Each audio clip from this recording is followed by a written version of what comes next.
Level 1. Zero magical sensitivity. Muggles. Muggles are individuals with no innate magical ability and no capacity to develop it. Their bodies lack a magical core, which is the source of all magical power for witches and wizards. As a result, they cannot cast spells, detect magic directly, or interact with magical forces. The wizarding world remains hidden from Muggles through powerful concealment laws and charms. Magical places like Hogwarts Castle appear as mundane ruins to non-magical eyes, and the Leaky Cauldron pub is completely invisible to them. When Muggles do encounter magical events, they are often subject to spells like the Muggle-repelling charm, which causes them to forget their purpose and leave the area. For example, during the 1994 Quidditch World Cup, Ministry officials disguised the entire event with weather manipulation and memory charms on Muggles who came too close. Muggles can be told about magic, but they can never truly sense or participate in it. Level 2. Minimal magical sensitivity. Squibs. Squibs are non-magical individuals born to at least one magical parent. Unlike Muggles,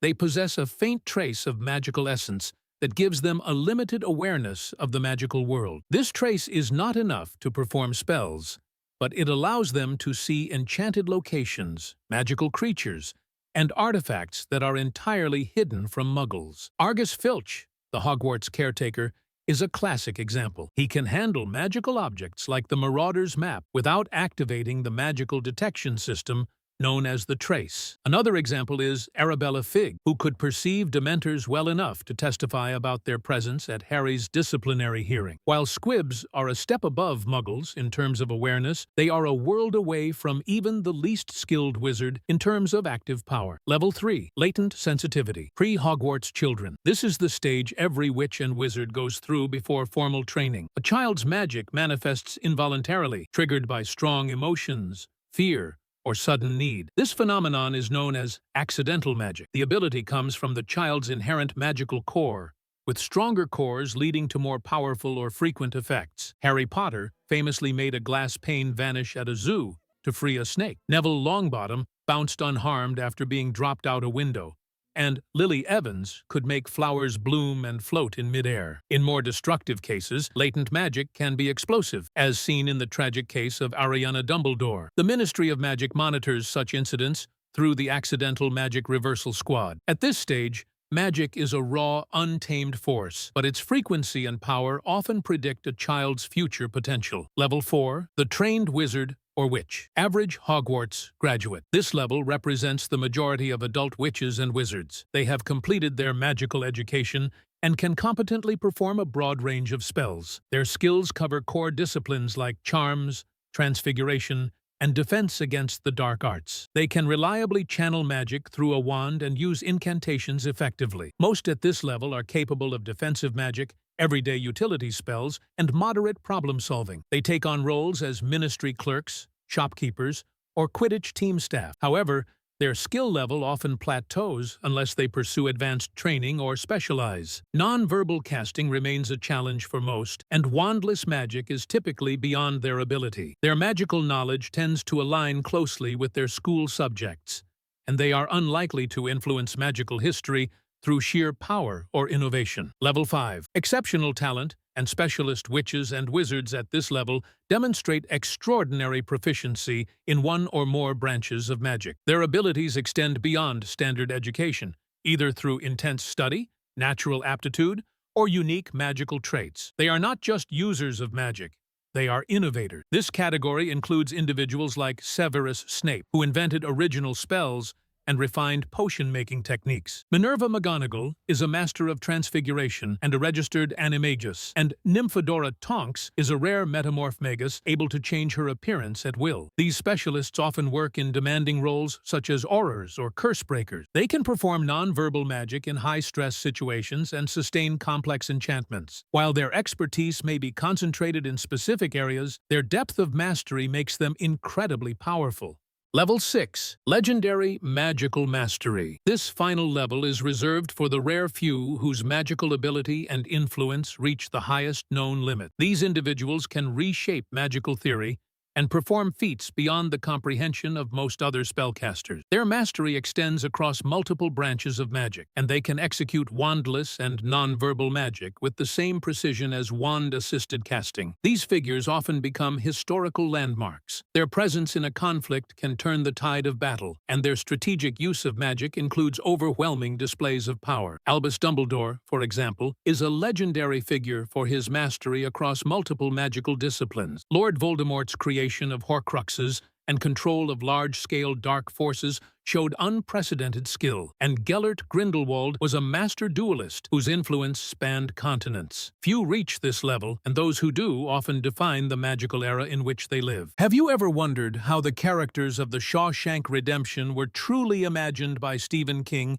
compared to how we saw them in the film? Let's uncover the true details behind Shawshank's unforgettable characters, starting with the man who refused to surrender to despair, Andy Dufresne. Andy Dufresne. In the novella, Andy is described as tall and slender, with sandy blonde hair and pale skin. His eyes are distant, cold, and detached, the kind of man who looks like he's always calculating. He carries himself with quiet confidence, never raising his voice, never showing weakness. Tim Robbins captured this calm precision in the film, but his darker features and softer expressions made Andy feel more approachable. What the movie nailed perfectly was Andy's hidden strength, the way he could endure decades of suffering, plan a 20-year escape, and still walk out clean, in a suit, as if he owned the world. Ellis Boyd, Red Redding. Perhaps the biggest change. In Stephen King's story, Red is Irish. He's described as pale, with freckles and red hair,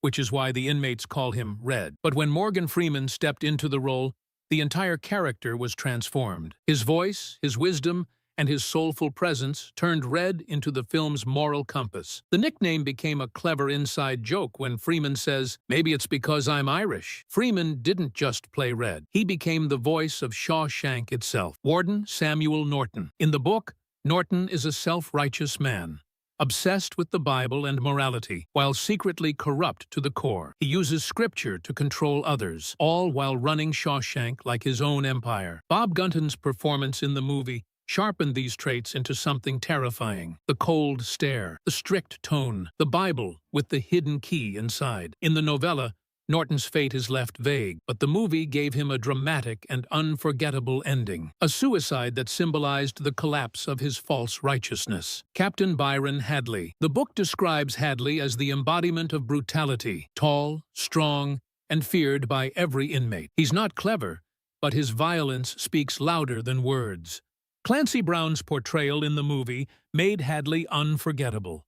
Towering and ruthless, he personifies the iron fist of Shawshank. While the novella didn't linger on him much, the film gave him more weight, showing how guards like Hadley were part of the prison's nightmare. Brooks Hatlin. One of the most heartbreaking differences. In Stephen King's novella, Brooks is only a minor mention, an elderly librarian who struggles to adjust when he's finally released. But the film turned Brooks into the emotional soul of Shawshank. James Whitmore's performance brought tears to audiences everywhere. His gentle smile, his trembling hands feeding the birds, and his tragic fate outside prison walls showed the crushing reality of institutionalization. The famous carving, "Brooks was here," is entirely a film edition, but it became one of the most haunting moments in cinema history. Tommy Williams. Tommy in the novella is cocky, a little rough around the edges, but eager to learn. Andy takes him under his wing, helping him study for his high school equivalency test. In the film, Tommy is younger, friendlier, and almost innocent, played brilliantly by Gil Bellows. This change made his fate even more tragic. When Tommy learns the truth that could prove Andy's innocence, the warden has him silenced. In the novella, Tommy simply transfers to another prison. But in the movie, his death becomes the breaking point, the moment Andy realizes the system will never set him free. Boggs Diamond and the Sisters. In the book, Boggs and his gang, the Sisters, are described as violent predators who target Andy during his early years. They are cruel, manipulative, and relentless. The film kept this element but toned down the brutality for obvious reasons. Still, Mark Rolston's performance as Boggs gave Andy's struggle more weight. Every small victory Andy won, every beating he survived, became part of his quiet war against Shawshank itself. Other key characters. Haywood. In both book and film, Haywood is one of the inmates who provides comic relief, though in the novella, his role is smaller. In the movie, William Sadler gave him a memorable presence, making him part of Red's close-knit circle. Boggs and the Guards. In King's novella, the prison guards are faceless, a collective presence. The movie gave them distinct roles, making the cruelty feel more personal. Andy's wife and her lover. They appear briefly in both versions, more as symbols than characters. In the film, they represent Andy's wrongful conviction and the injustice that defines his life. Fat Ass, the unlucky new inmate who cries on his first night in Shawshank. His brutal beating by Hadley shows the prison's cruelty from the very beginning. In the novella, his role is minimal, but in the film, his death sets the tone for the horrors of Shawshank. From Andy's pale, distant eyes in the novella to Red's surprising Irish roots, the Shawshank Redemption changed many details when it went from page to screen. Yet, each change had a purpose, making the story more human, more emotional, and unforgettable. In the end, both versions lead to the same truth, that even in the darkest prison, hope is stronger than fear. And hope is a good thing, maybe the best of things. What if I told you that the Wednesday you watched on Netflix isn't the same Wednesday Addams that fans grew up with? Today, we're breaking down every major character, comparing how they were originally created and how Netflix transformed them into something darker, stranger, and entirely new Wednesday Addams. The heart of the series is, of course, Wednesday herself. In Charles Addams' original cartoons, Wednesday was a quiet, almost background character, pale, small, with a fascination for the macabre. But in the 1990s films, Christina Ricci turned her into a cultural icon, sharp-tongued, expressionless, and darkly hilarious. Now, Netflix has redefined her once again. Played by Jenna Ortega, this Wednesday is a teenager with psychic powers, an even sharper wit, and complete independence. For the first time, she isn't just part of the Addams family. She's the main character driving her own story. Gomez Addams. If you only know Gomez from the 1990s films, you probably remember him as tall, handsome, and endlessly romantic, brought to life by Raul Julia. But in the original comics, Gomez was short, stocky, and a little eccentric. Netflix went back to that design with Luis Guzman's version. His Gomez isn't traditionally handsome, but he's quirky, funny, and deeply devoted to Morticia. While fans were divided, this Gomez is actually the truest to Charles Addams's original vision. Morticia Addams. For decades, Morticia has been the Gothic queen of the Addams family. Tall, elegant, mysterious. Whether it was Carolyn Jones in the 1960s or Angelica Houston in the 1990s, she always commanded the screen with her icy calm. Catherine Zeta-Jones brings her into the Netflix era. She's still glamorous, but her dynamic with Wednesday is new. For the first time, we see real tension between mother and daughter. Morticia represents tradition, while Wednesday wants freedom. A conflict never explored this deeply before. Enid Sinclair. Enid is a character you won't find in any Addams Family cartoons, shows, or films. She's a completely original creation for Netflix. Bright, colorful, bubbly, and a werewolf struggling to wolf out, Enid is everything Wednesday is not. Yet, their unlikely friendship became one of the most important relationships in the series. Through Enid, the show explored what it means to accept people who are completely different from you, while giving Wednesday her first real emotional bond outside of family. Principal Larissa Weems, another Netflix invention, played by Gwendolyn Christie. Weems is tall, elegant, commanding, but with a bitter history. She once attended Nevermore alongside Morticia, and jealousy has haunted her ever since. While she doesn't exist in Addams family lore, her role as an authority figure and her tense relationship with Morticia give the series new layers of drama. Thing, the disembodied hand, is one of the oldest Addams family icons. In the 1960s show,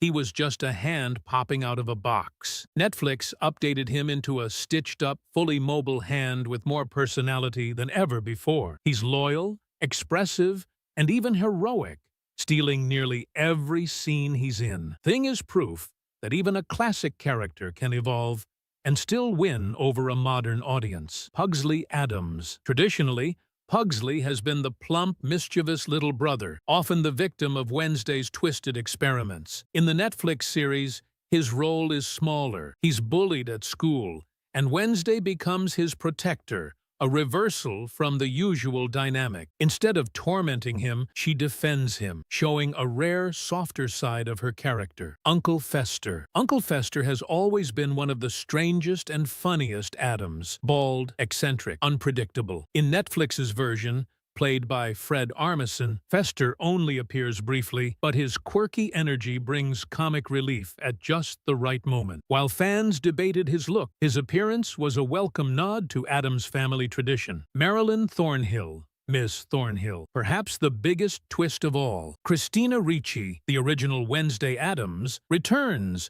but this time as Marilyn Thornhill, a kind and approachable teacher, or so it seems. By the end, her true identity is revealed, and she becomes one of the show's central villains. This casting choice wasn't just clever, it was symbolic, passing the torch from the old Wednesday to the new one, while reminding fans that the Addams family is always full of surprises. The Nevermore Students. Xavier Thorpe. Xavier is the mysterious artist with the power to bring his drawings to life. He carries the weight of being misunderstood, and often seems like a red herring for the Hyde killer. Xavier's role is crucial, because he represents the line between outcast and villain, someone who looks suspicious but ultimately proves loyal. His unrequited feelings for Wednesday add another layer to his character, making him more vulnerable than he first appears. Bianca Barclay. Bianca is the siren, beautiful, confident, and powerful. At first, she's set up as the classic mean girl rival to Wednesday, but as the series unfolds, her backstory adds depth. A controlling mother, struggles with identity, and the burden of her siren powers. Bianca isn't just a rival. She's a mirror to Wednesday in some ways. Both are strong, both outsiders, but both forced to carry expectations they never asked for. Tyler Galpin. Tyler begins as the charming, seemingly normal barista who befriends Wednesday. He's one of the few normies who makes her feel understood. But his twist is perhaps the show's most shocking. Tyler is the Hyde, the monster terrorizing Nevermore. Manipulated by Thornhill, he hides in plain sight until the truth is revealed. His character reminds us that in Wednesday, the real monsters don't always look like outcasts. Sometimes they look just like everyone else. Eugene Ottinger. Eugene is the quiet beekeeper, loyal, nerdy, and often overlooked. But his bond with Wednesday becomes one of the show's most heartfelt connections. When he's attacked by the Hyde, it shakes Wednesday to her core, showing just how much she cares for the people around her, even if she pretends otherwise. Eugene is proof that even the smallest, quietest characters can have a massive emotional impact, from faithful recreations like Gomez and Thing to brand new inventions like Enid and Weems, and the surprising twists with Xavier, Bianca, Tyler, and Eugene. Netflix's Wednesday isn't just a reboot, it's a reinvention. Some characters stayed close to the original comics, while others were transformed to tell a new story for a new generation. And in the middle of it all stands Wednesday herself, a character who began as a quiet side figure and has now become one of the most iconic faces in modern television. Because in the Addams family, nothing ever stays the same. It only gets stranger.